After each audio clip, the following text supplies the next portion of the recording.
It is the 22nd of October. This is Rabbi Lang substituting for Rabbi Levitt. We're doing Pele Yoetz.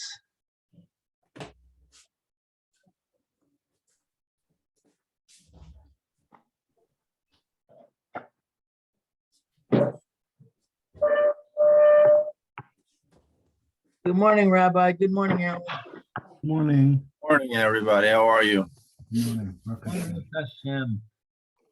I think I fixed my audio. Do you hear me any better today? Yes, so far. Okay, because I fixed the audio. My audio input wasn't high enough, so I fixed it. Right. Thank you. Sounds good. Pele Yoetz.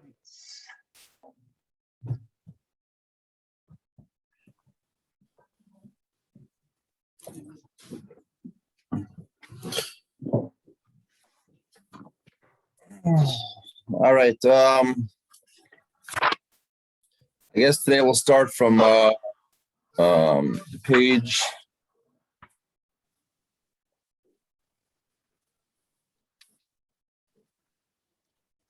75, I think we're up to. Yep. I like your shirt, Lou. Red shirt.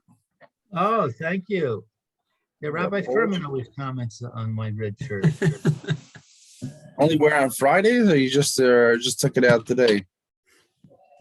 Just took it out today. I just grabbed whatever shirts in the closet. Friday's like an off day, you know. It's like Sunday in America, so you know. That's right. Going golfing. I never was a golfer. Racquetball was my game. Racquetball, yeah. Yeah. You were one of the better players. Pardon? You were one of the better players in racquetball. I was at one point. Yeah, I actually placed second in a tournament. Oh yeah. Did you win any prize money? No, but I got a trophy.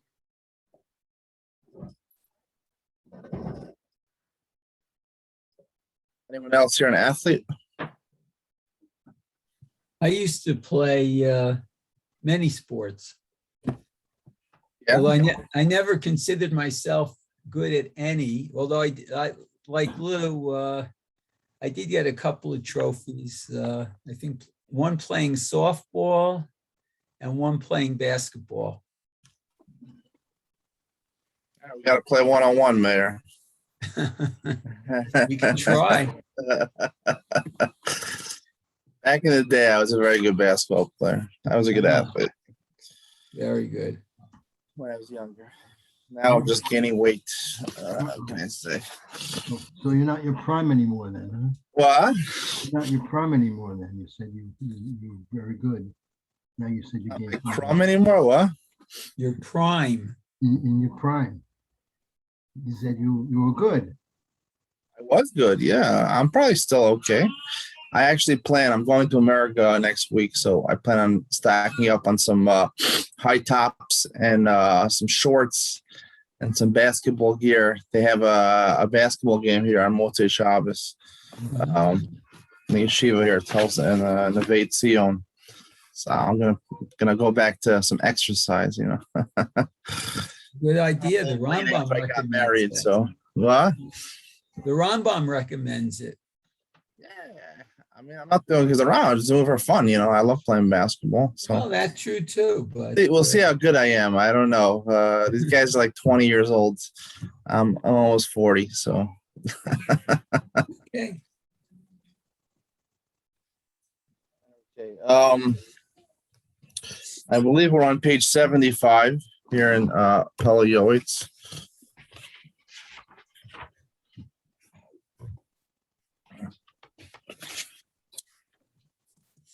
We were discussing yesterday. We were talking about the different issues that come up when you have guests. Pele Yoetz was talking about on his last paragraph that we read. He was talking about the amount of money people should spend and you should do it within your means. You shouldn't overspend. And also the person who is the guest should not be an excessive burden on his hosts. And so we'll start from the paragraph included, the first paragraph, the first new paragraph on page 75.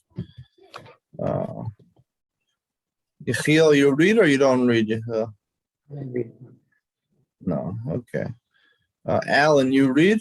Yes, of course. Okay. All right. Included, Alan. included in the scope of this mitzvah is that even if one harbors anger or pain in his heart because of some unrelated reason, he must remove the anger from his heart and only show his guests a shining countenance, so that the guests not think his perturbed appearance is due to him. The saying of our sages, Yaakov, Shimoni, and Yeshayahu, is well known. One who gives a poor man charity is blessed with 6 blessings, yet one who appeases him is blessed with 11. Should never remove from his thinking the greatness of the mitzvah and its reward, in order that it should not become a burden to him, and he will perform it with extra fondness. And at the time of his guest departure, he must supply him with provisions for the journey, proportionate to God's blessings upon him, and he should accompany him as he leaves. By virtue of all of this, Hashem will bless his endeavors. It's appropriate to the Parsha with Avram's his hospitality, right? I never heard about supplying him with provisions for the journey. No. Yeah, I've heard about it, but It used to be. I mean, I think in the age when this book was written, a lot of people traveled from town to town. They didn't really, carry stuff with them. It took time to travel. They traveled by foot oftentimes, or by I don't know when they started having the wagons, but people didn't really go so fast, and they weren't able to get to another city so quickly, so they had to have food with them on the way. And there was no 7-Elevens on the way, right?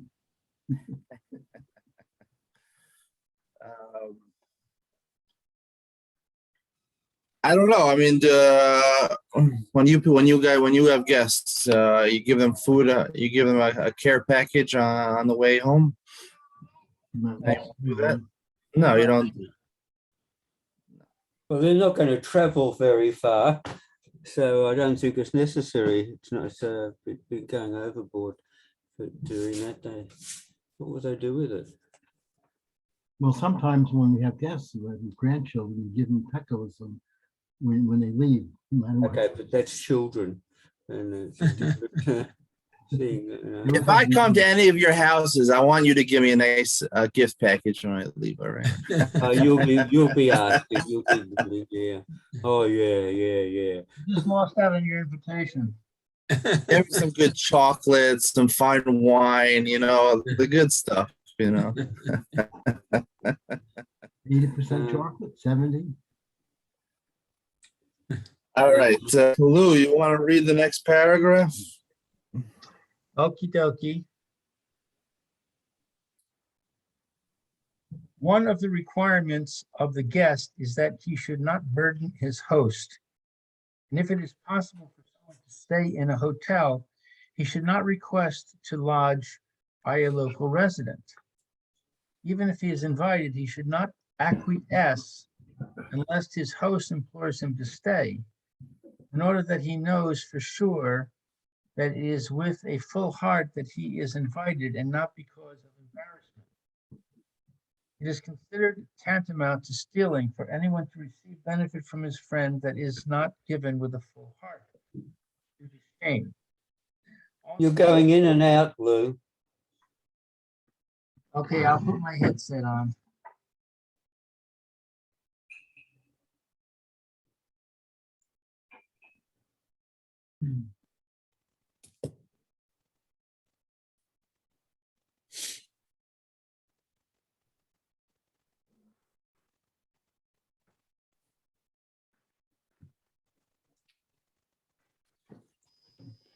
It is considered tantamount to stealing for anyone to receive benefit from his friend that is not given with a full heart, but due to shame. Also, when one must stay with a host, he should not extend his visit for too long.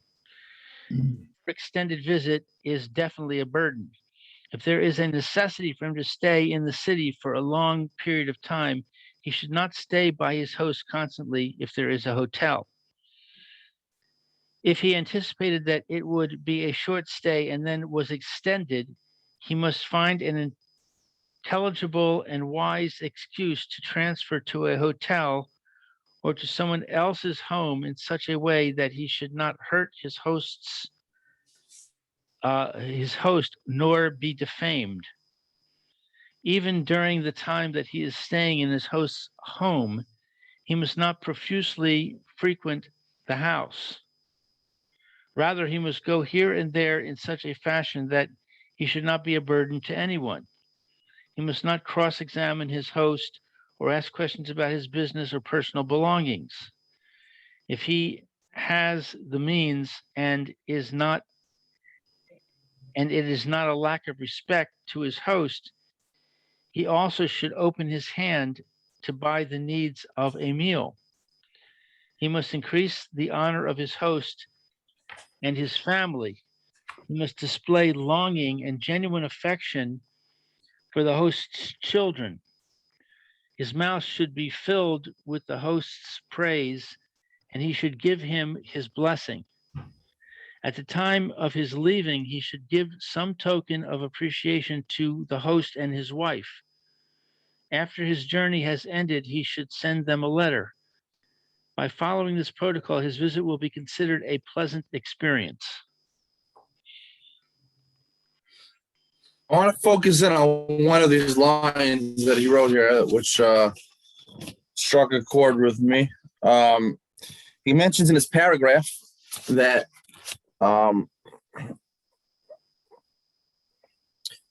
even if he is invited, he should not acquiesce unless his host implores him to stay. 1 second. In order that he knows for sure that it's with a full heart that he is invited and not because of embarrassment. It is considered tantamount to stealing for anyone to receive benefit from his friend that is not given with a full heart, but due to shame. I find this to be an interesting concept. He equates taking a meal or taking something from your host that he really doesn't want to give you with a whole heart, and he's just doing it because he feels guilty for you, or he feels bad that you don't have what you need, or the Gemara says that that someone who there's two types of things in the Gemara: outright steal from someone, and there's something else called I forgot the name for it. When you force someone to sell you something that they really don't want to sell to you, you're paying. What? Coerce. Coerce. Repeat that. Coerce. Coerce. Coerce. Yeah, but there's a Hebrew word for it. I'm forgetting the word right now. You sound. Whatever the word is, but you're not supposed to. I think it's low soft mode. They learn it out from. Forgot what it's called. Anyway, low soft mode you violate when you pay someone for something, but they don't really want to give it to you. Meaning, if you force someone to give you something they don't want to give you, that's like stealing, and the Gemara equates that with stealing also. And I think that's what he's referencing over here. I wanted to know what your thoughts about that were, and then I'll tell you what I think about it. Anyone have a comment about that? The fact that basically what he says over here is that if someone he invites you to your house, let's say even the more common case where you would invite yourself to somebody else's house, and he feels guilty for you either because you're in a poor situation, or some people have a hard time saying no. And you really don't want to have him over, and you're giving him a meal and you're hosting him, and you're not doing it with a full heart. It's like the person stole, which is a pretty harsh thing to say. No one would think that if also like people, I would say also it applies to people who solicit stuck on things like that, or you have a connection to them or a familial relationship to them, and they can't say no. A raffle. So Shiva Shar Yashav in Far Rockaway. They would have a big raffle every year. I don't know if they still do. They sell the raffle tickets are $100 a ticket. So I was a young guy. So who am I going to ask? They asked all the students to try to help sell tickets. So I said, who am I going to ask? I asked some relatives or whatever, And when you ask a relative to contribute to charity, $100 is not, it's not a $5 raffle ticket. $100 is a good amount of money, So I asked some relatives, and after my parents got angry at me that I was asking relatives, because a lot of them, it was financially, it was hard for them, and they ended up giving me $180, $250. They bought a couple of raffle tickets. I from my experience now, I would say it's the same idea. I think my parents were kind of right in a sense. When you solicit money from somebody, and they feel because of a relationship they Your sound is bouncing around. they have to give to you, it's like you stole from them. Disagree with me or what? Sound is bouncing around.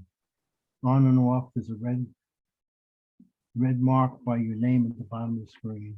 Now it's yellow, and your sound is bouncing.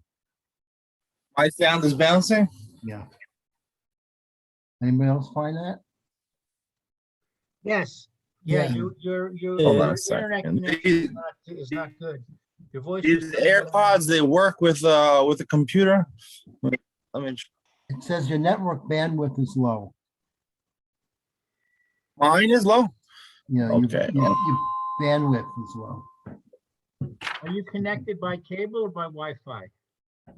Wi-Fi. I'm going to try to move closer to the Wi-Fi. All right, hold on a second. If you can connect by cable, I'm you'll going to go to a different room. performance.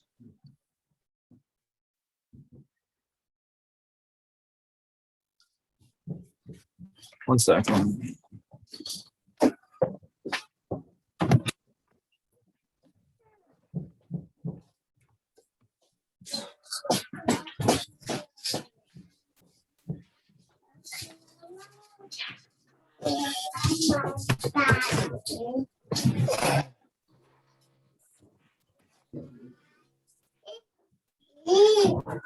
Nechama. Can you hear me any better now?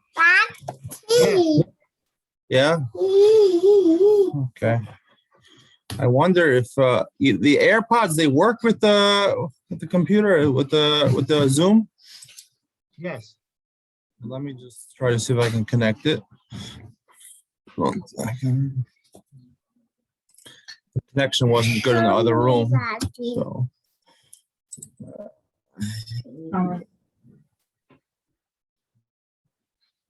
sorry.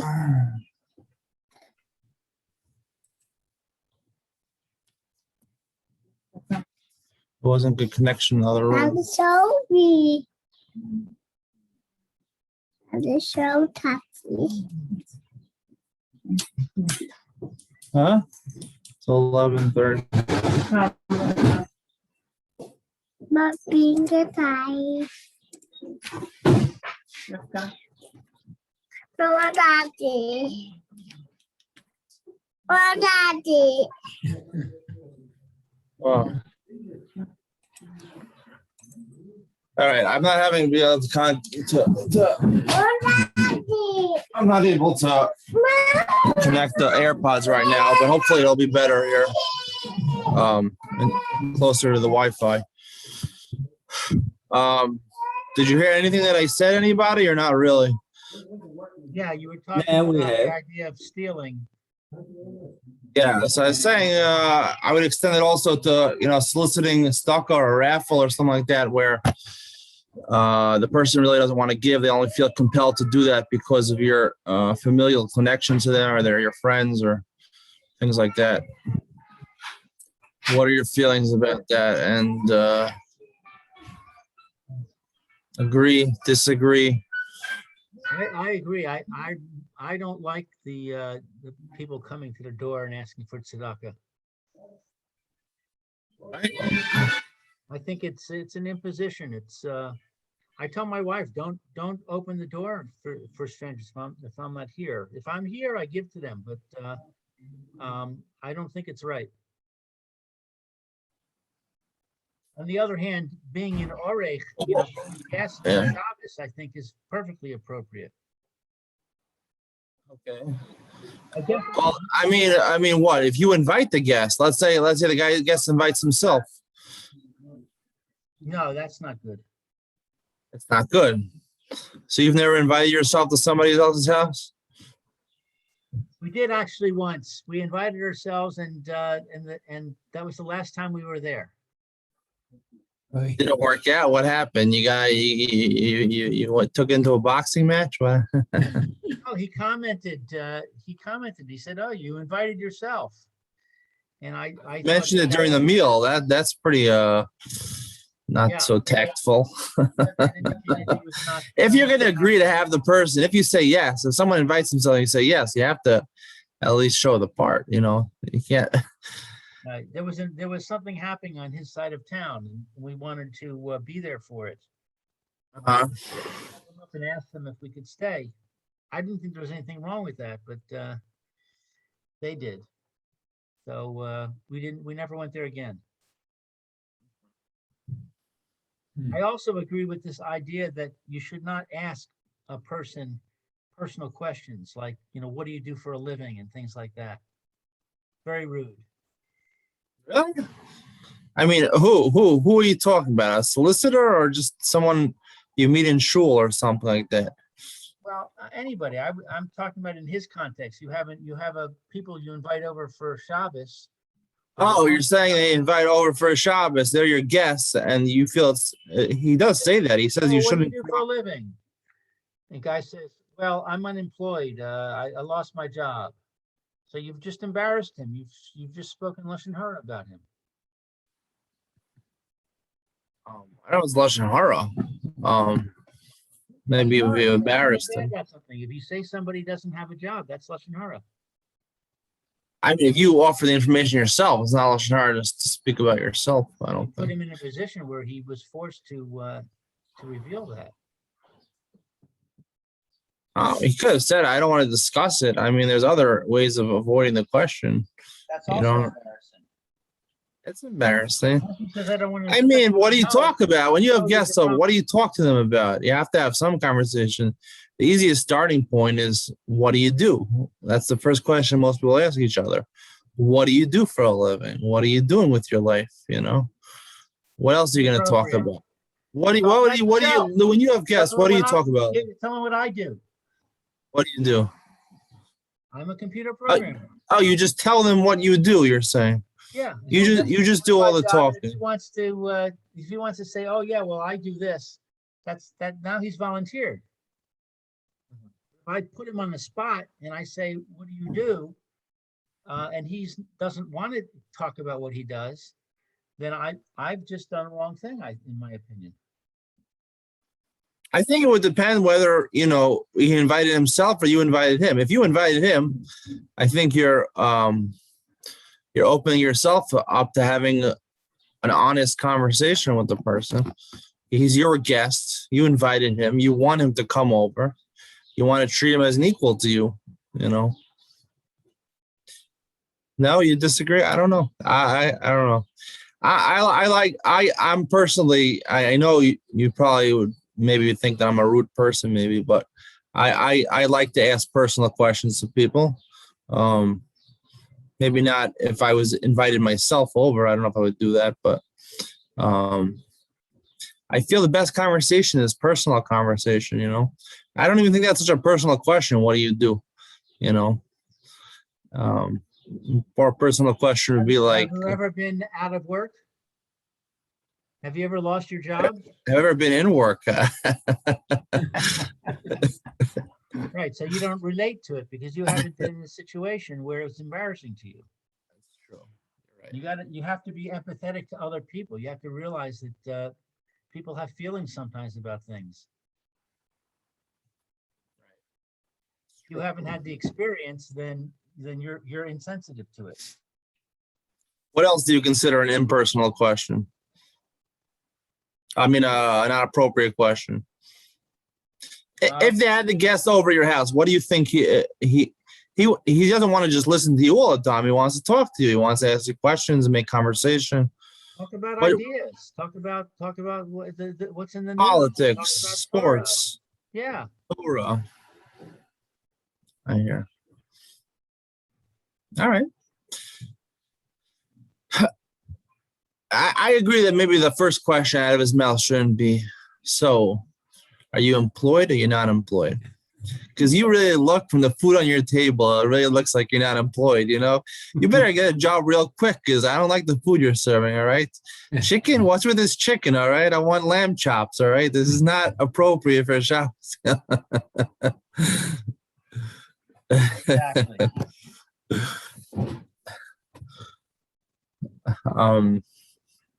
No, but I find this a problem in terms of raising money for yeshivas and things like that. A lot of people ask people, to the cost of running a yeshiva is quite extensive. It's very costly to run a yeshiva, especially if a lot of students don't pay tuition.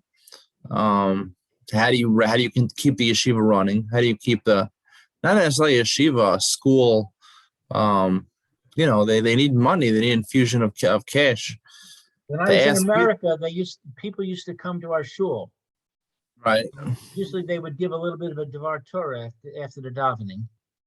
And then at the end of their Devar Torah, they would mention their institution. And they would tell us, about it, what it does. And then they would say, and if you want to contribute, we appreciate it. Maybe they'd put out envelopes on the tables for people to put money in or whatever. But they didn't go up to a single individual person and pigeonhole that person and put him on the spot and embarrass him and say, will you give? They didn't do that. There's actually a guy in the shul this morning. I went to after chakras. You know how it goes here in Israel. They get up and they say, they're really unfortunate cases. They say, he has so many surgeries or he's marrying off his 10th child or something like that.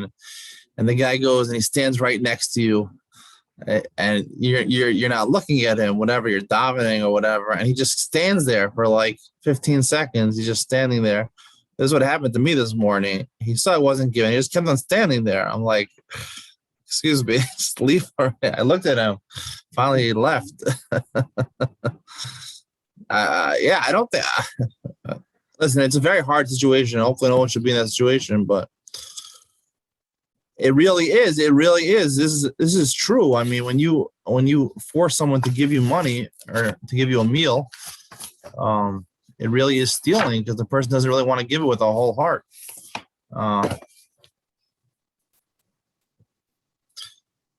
I don't know. I don't know what to say. In my personal opinion, I don't think there should be so many yeshivas out there. I feel like every day someone's starting a new yeshiva. There are definitely yeshivas that have a niche for certain types of people. I believe that the big yeshivas there should be a couple of big yeshivas and everyone should go to those yeshivas. You don't have to have so many yeshivas, like a new one opening every day. Because a lot of times you're asking for money and people don't want to give it, Of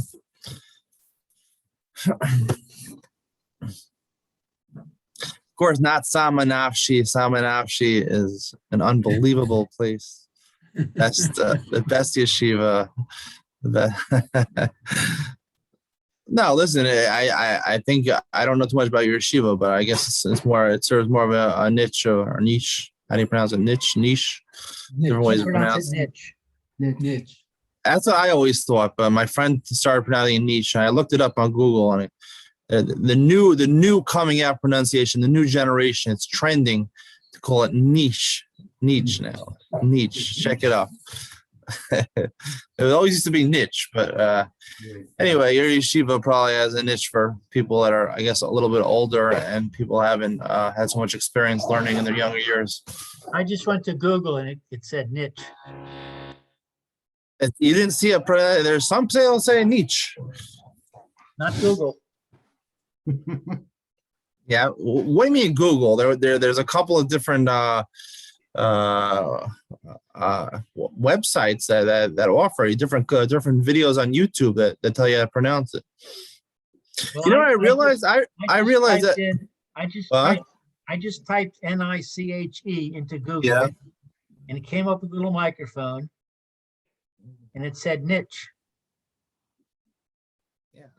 But check it out. There's other videos also. Some people say niche. I also say niche. I mean, I always said niche, but there's always different pronunciations for different words. You know, it's interesting. I have two pronunciations. Oh, what do you have? Niche Yeah. and Nesh.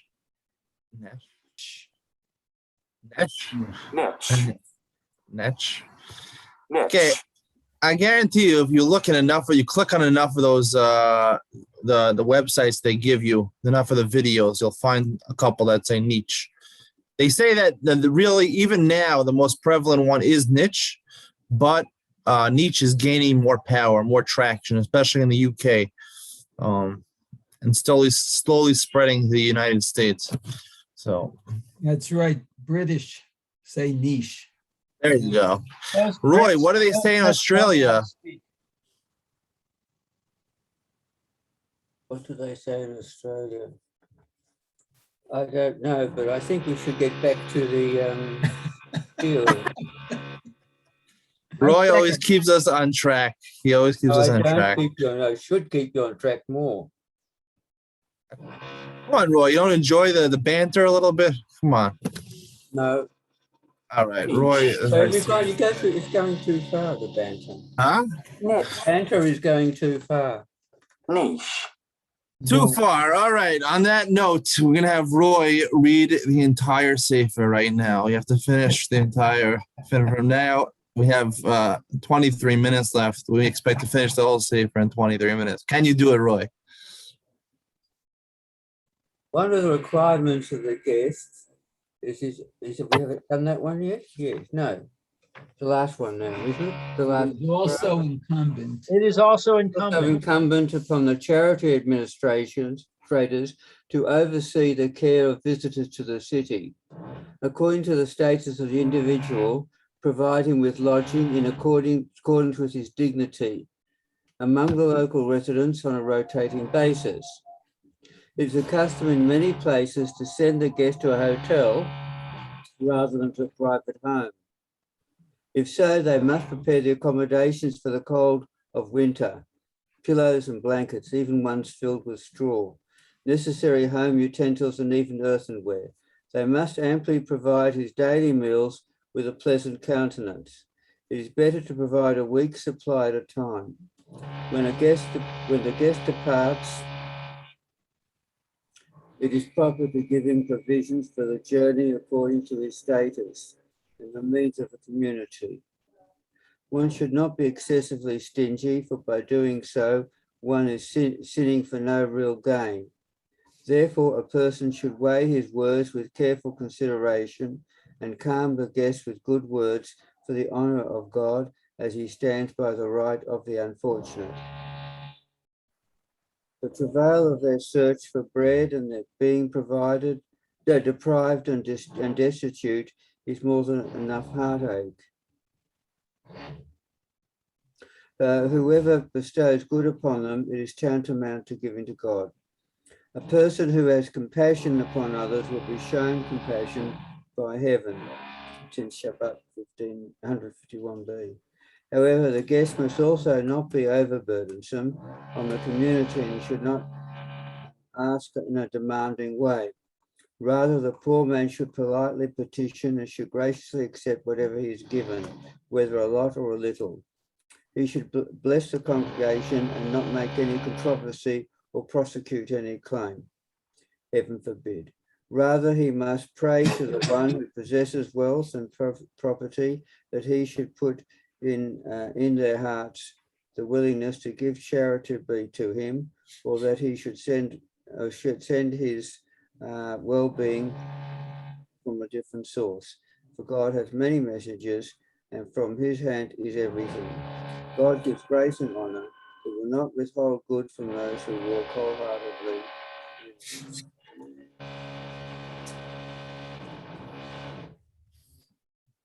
I think from now on, based on this, what he's saying over here, it sounds like from now on, instead of requesting to be a guest at somebody else, I'm going to ask for a hotel. There's about hotels over here. Send me to the Waldorf. I mean, it's interesting. They translate it as hotel. I don't think in the time that he had, I don't think they had such fancy hotels. They probably had like these inns, a lot of inns that were common. People stayed. I don't think it really applies to hotels anymore. I mean, you mentioned Lou the other day about Chazal. They said that all the meals or all the food that one buys for Shabbos and Yom Tov is paid back by God. So I thought a couple of times maybe I'll just go to a hotel for Shabbos, because he pays you back for everything. What do you think? Well, there's always the question of Gestaltus and versus Bitachon. Hashem provides all the money that one gets. That doesn't mean he can quit his job and nothing. So there's teva. You're saying if you don't do any shadlos, you're not the Gemara is not guaranteed. It's only guaranteed your money back if you do shadlos. Right. What my understanding is that, and I've seen it in my own life, that I'm making a decision about what to do for Shabbos or for Yom Tov, and I decide that I'm going to be a little bit more extravagant than I otherwise would have been. Then I say to myself, I'm not going to lose out because I'm doing this. If I spend an extra $100 on Pesach, I comfort myself by saying I'm not going to lose out, but I'm not going to go spend an extra $1,000 on Pesach. I don't have the bitachon to support that. You were saying yesterday that you should raise your emunah and bitachon. Right, and that's a way to do it, by spending that extra money and then seeing if it works out. But you can't always see it, right? So It's not like God gives you a paycheck. He doesn't give you a paycheck. He doesn't give you cash back. He doesn't send you an envelope with a check in it necessarily. right, and it might be that you don't get extra, you just don't lose what you might have lost. You never know what would have happened if you hadn't spent the extra 100. True. Right. That's true. Anyone have a comment on this last paragraph over here?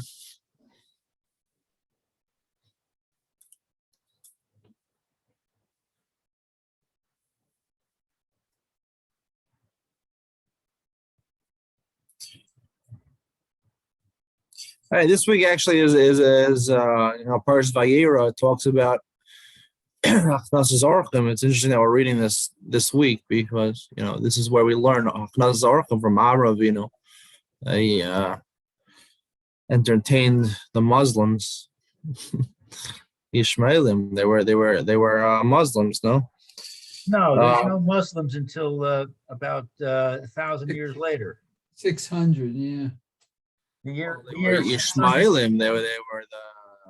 there's no Yishmael yet. They weren't Yishmaelim. Yishmael wasn't born yet. Rashi says.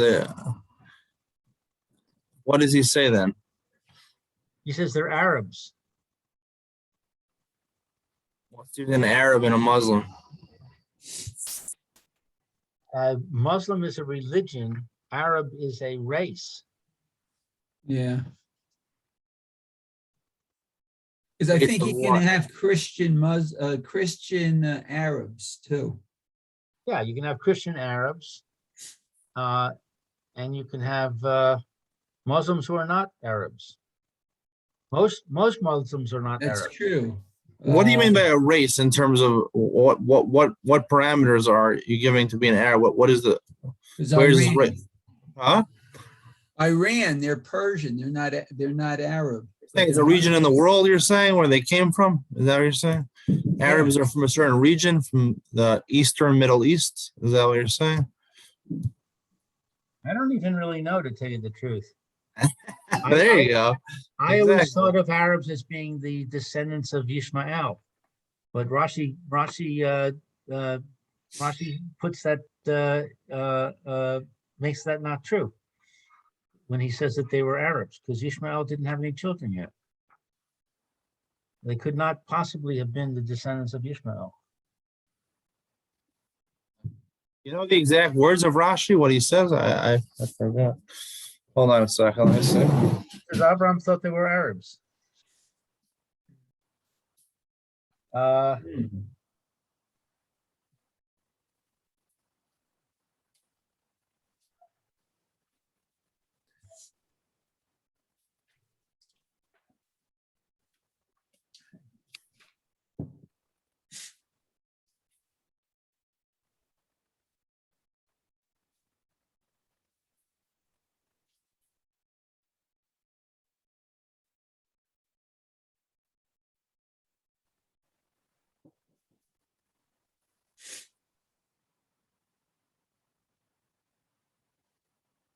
Yeah, it doesn't say actually Arabs. I don't know. I guess why did I always think it was Arabs? It just says he brought people. They were Malachim. Anyway, just discuss because it's this week's parsha. You know, the Gemara says that Achnas Orchim is what we're talking about in the past couple of days, and Pele was talking about having guests. It says it's equal to accepting to the Hakadosh Baruch Hu. It's equal to Kabbalah's Pnei Shechina. It's like you're accepting the Shechina. Excuse me, I found it. Yeah. It's the phrase "wash your feet." Yeah. What does it say? Pasuk 4. It says Kisabur Shehem Arvim. He thought that they were Arvim. Ayin Resh Vav Yud Yud Mem. Maybe you're right. It's from Arabia, the Arabian Peninsula. That's why it's called the Arabian Peninsula. Arabian is, I guess, the word Arab.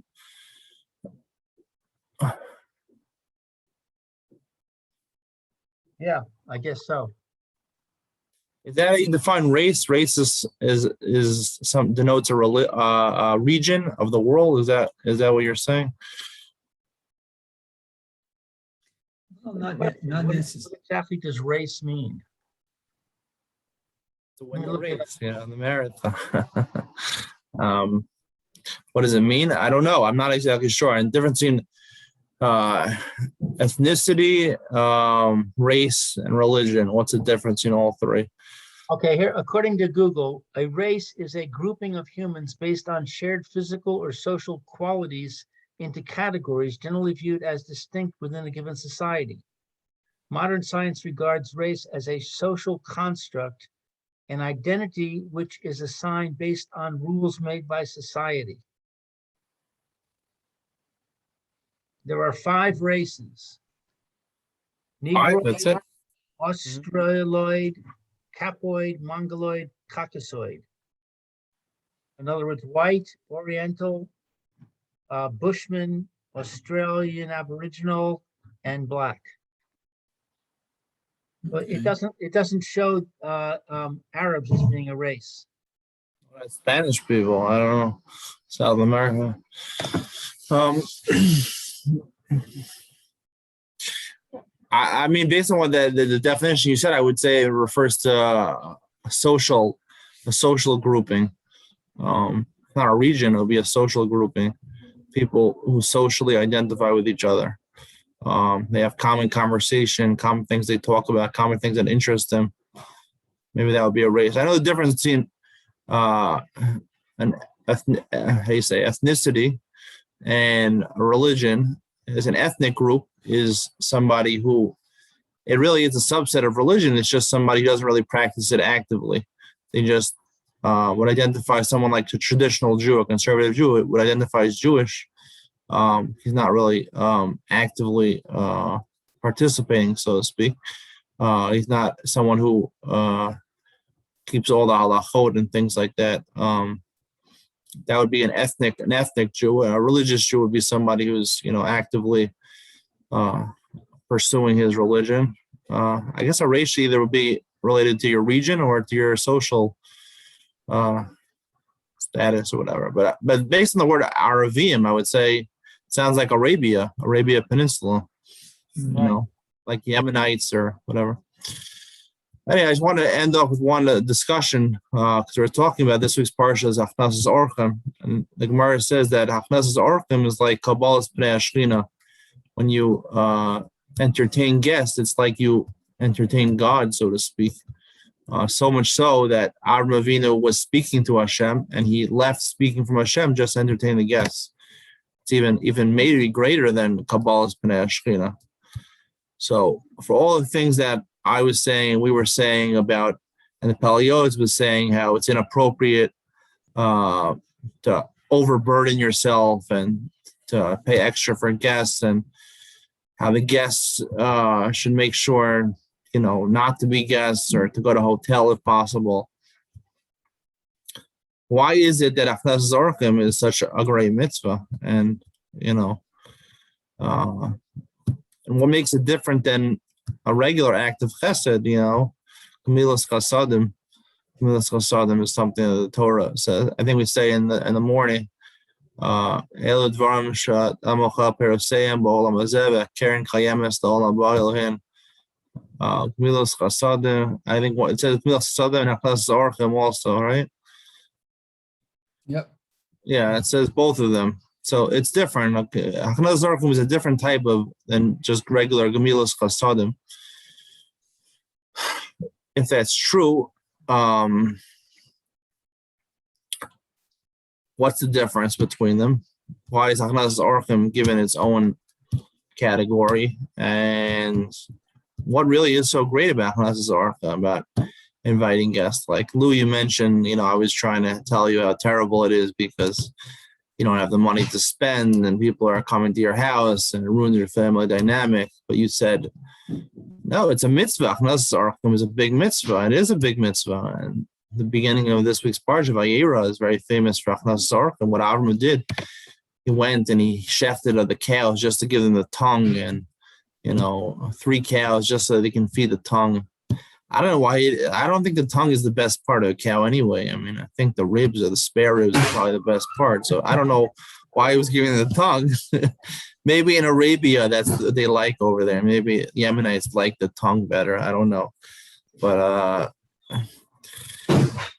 anyway, have any of you any thoughts why Hachnasas Orchim is such a great mitzvah, and why would it be different than Gemilas Chasadim? Offering chesed to somebody. I think it brings us together. It's a unifying factor. I mean, doing chesed also is unifying, but I think Hachnasas Orchim is more so because there's the social interaction involved. There's the friendship involved. I mean, if you give somebody tzedakah, you're supposed to do it with a smile and so on, but you're not really engaging them.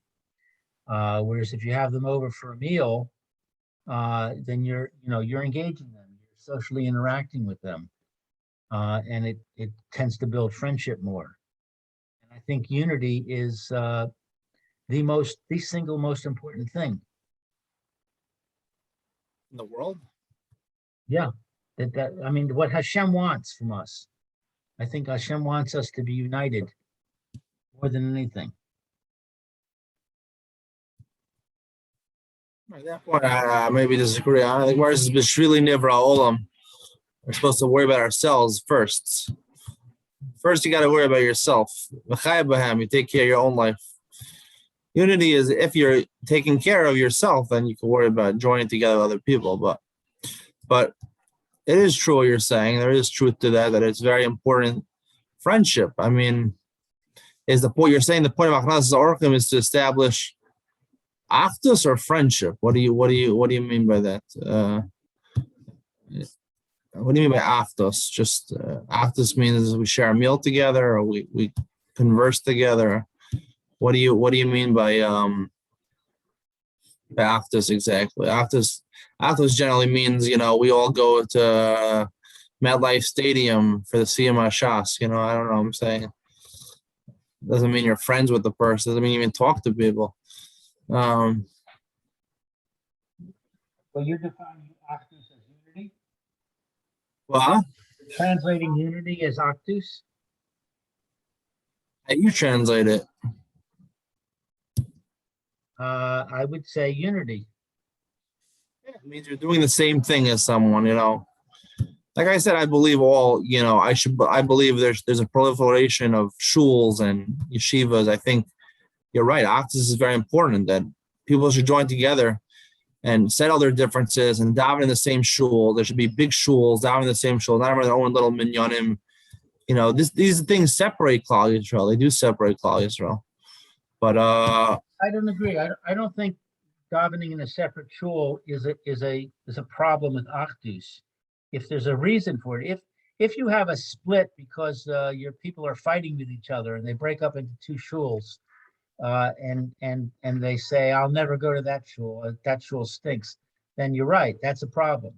But if people say, well, they daven a little bit too fast, I'd rather have a slower minyan, then I think that's perfectly reasonable justification, as long as you don't have animosity. If you say, those guys, their service stinks because they daven too fast, then that's a problem with achdus. But if you say those guys have their way and we have our way, and we, we're fine, then it's not a problem with achdus. I hear what you're saying. I personally disagree. These are small things that I think they're merely excuses for making barriers between people. You make barriers. I want to daven a little slower, but so what? So daven faster. But it's more important that you should be together. You should be together with your fellow Jew. Don't people. Chasidus. There are different types of chasidus. Hundreds of different types of chasidus.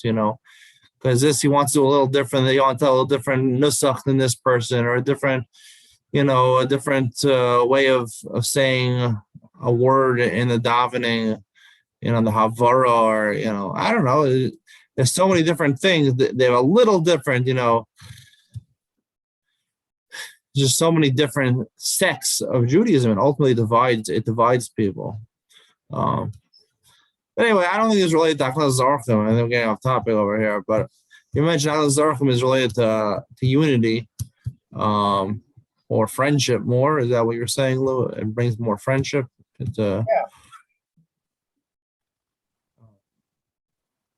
I mean, I'm just saying that may be a reason why it's becomes more significant in Hashem's eyes. All right, I'll just tell you what my perspective on this is. It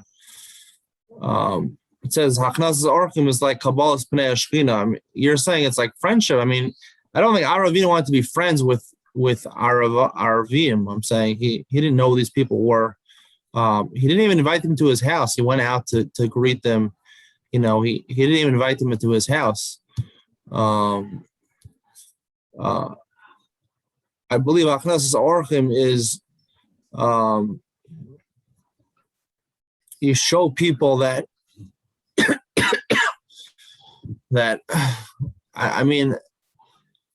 I I just think it's like a fun thing to do. I don't know. This is maybe a simplistic way of reading it, and I don't think people are. I don't know.